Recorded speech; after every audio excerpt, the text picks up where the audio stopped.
What if the moment you feel most out of control is the moment God is closest to you? What if fear isn't a sign that you're alone, but a signal that something greater is about to be revealed? And what if the storm you're facing right now is not meant to break you, but to show you who truly has power over it? The day had already been overwhelming. Thousands fed, a miracle witnessed, emotions running high, the crowd energized, even attempting to force Jesus Christ into becoming the kind of king they wanted. But Jesus had something different in mind. He withdrew from the crowd, choosing solitude over attention, purpose over popularity. As evening approached, his disciples made a decision. Without him, they got into a boat and began crossing the sea toward Capernaum. The light faded, the air shifted, and soon the water began to change. The Sea of Galilee, known for its sudden and violent storms, didn't disappoint. The wind picked up, waves grew stronger, the calm surface turned restless. The disciples were no strangers to the sea. Some of them were experienced fishermen. They knew how to navigate difficult waters. But this was different. The storm intensified, the darkness made everything harder. And perhaps the most unsettling detail of all, Jesus was not with them.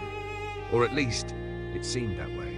They rowed for miles, straining, fighting against the wind. Every movement costing more energy, every wave pushing back harder.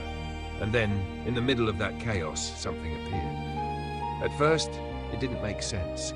A figure, moving across the water, not swimming, not struggling, walking, toward them. Fear took over. Because when something doesn't fit your understanding, it often feels threatening before it feels miraculous. They were terrified. This wasn't something they had seen before. This wasn't something they could explain. And in that moment of confusion and fear, a voice broke through the storm. "It is I. Do not be afraid." Simple words, but powerful. Because the fear wasn't just about the storm, it was about the unknown. And now the unknown had a voice, the voice of Jesus. Everything begins to shift. The waves may still be there, the wind may still be strong, but his presence changes the atmosphere. Because peace is not the absence of storms, it is the presence of something greater within them. The disciples, who moments before were overwhelmed, now respond differently. They receive him into the boat, and immediately something incredible happens. They reach the shore. No long transition, no drawn-out process, just arrival. It's as if the moment Jesus steps in, everything aligns. This moment, recorded in the Gospel of John 6:16-24, is more than just a display of power over nature. It's a revelation, a reminder, a truth that goes beyond the physical. Because storms are not limited to the sea. They show up in life. Unexpected challenges, fear, uncertainty, situations where control slips through our fingers, moments where we feel like we're rowing but not getting anywhere, moments where it feels like we've been left alone. And yet this story tells us something important. Just because we don't see Jesus doesn't mean he isn't there. He came to them, not when everything was calm, but in the middle of the storm, walking on what threatened them, standing above what overwhelmed them, showing that the very thing causing fear is under his authority. There's also something else. The disciples didn't recognize him at first. Fear distorted their perception, and that still happens today. When we're overwhelmed, it's easy to misinterpret what's happening, to assume the worst, to let fear define the moment. But then comes the voice, "It is I." A reminder of identity, a reminder of presence, a reminder that changes everything. And then comes the invitation, unspoken but clear. Will you trust him enough to let him in? Because the turning point in the story isn't just when Jesus appears. It's when the disciples receive him into the boat. That moment of acceptance, that decision to trust, that willingness to move from fear to faith. And instantly everything changes. The destination is reached, the struggle ends, the journey completes. This is not just about a miracle on water.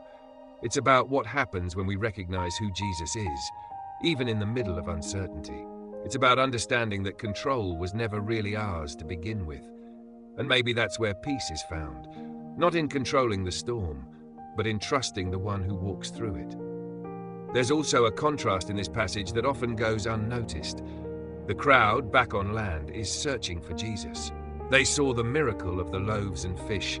They experienced provision, but now they're confused because he's gone. They begin to look for him, trying to figure out how he moved from one place to another. Boats are counted, Movements are questioned, logic is applied, but the truth is, they're still focused on the surface. They're looking for physical explanations, while missing the deeper reality. Because following Jesus is not just about understanding where he is physically. It's about recognizing who he is spiritually. The disciples experienced something different. They didn't just see provision, they encountered presence.